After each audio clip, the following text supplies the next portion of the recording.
Hello friends, অনেক দিন পর তোমাদের সামনে একটা সিম্পল রেসিপি নিয়ে চলে এসেছি। ভর্তা তো আমরা কম বেশি বাড়িতে করে নিই।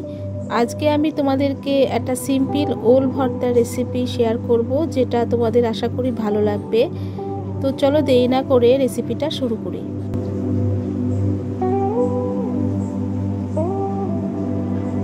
ওল ভর্তা বানানোর জন্য আমি কিছুটা ওল এরকমভাবে কেটে নিয়েছি। এটাকে আমি প্রেসারে সেদ্ধ করে নেব। এখানে আমি ওলটাকে সেদ্ধ করতে বসিয়েছি প্রেসার কুকারে। একটা সিটি দেওয়ার পর 5 মিনিট রেখে দেবো যাতে একটু সেদ্ধ হয়।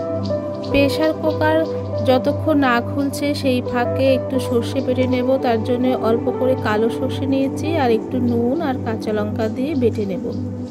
এবার আমি তেলের মধ্যে একটা শুকনো লঙ্কা ভেজে নিয়েছি আর কয়েকটা রসুনের কোয়া ভেজে নিয়েছি। ভেজে তুলে নিয়েছি একটা থালাতে। তো ওই থালাতে একটু নুন দিয়ে এই রসুন আর এই শুকনো লঙ্কাটাকে একটু মেখে নেব নুনের সাথে।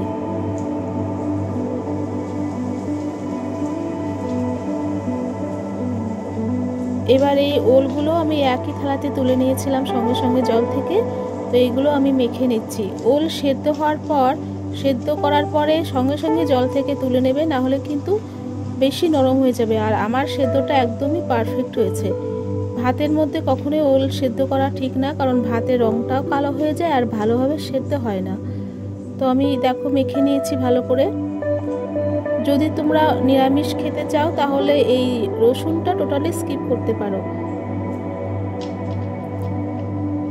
এবারে ওলের মধ্যে ওই সর্ষে বাটাটা দিয়ে দিলাম আর দিয়ে দিলাম সর্ষের তেল। দিয়ে দিচ্ছি অল্প করে নুন, কারণ নুন সর্ষের মধ্যেও দেয়া আবার ওই লঙ্কার মধ্যেও দেয়া, যার জন্য আমি নুনটা কমই দিলাম। এবার পুরো জিনিসটাকে ভালো করে ওলের সাথে মেখে নেব। খুবই সিম্পল একটা ভর্তা, কিন্তু খেতে কিন্তু খুবই ভালো লাগে।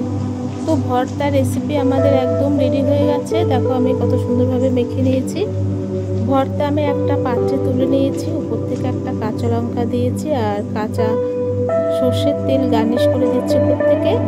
গরম গরম ভাতের সাথে এই ওল ভর্তা রেসিপি কিন্তু দারুণ লাগে। বাড়িতে যারা এরকমভাবে করে খেয়ে দেখোনি, অবশ্যই খেয়ে দেখো আর আমাকে কমেন্ট বক্সে জানিও আমার এই সিম্পল রেসিপি কেমন হয়েছে। তো আমার রান্না যদি কারো ভালো লেগে থাকে অবশ্যই একটা লাইক করে দিও, আর আমার চ্যানেলে নতুন হলে সাবস্ক্রাইব করার অনুরোধ রইল। ধন্যবাদ।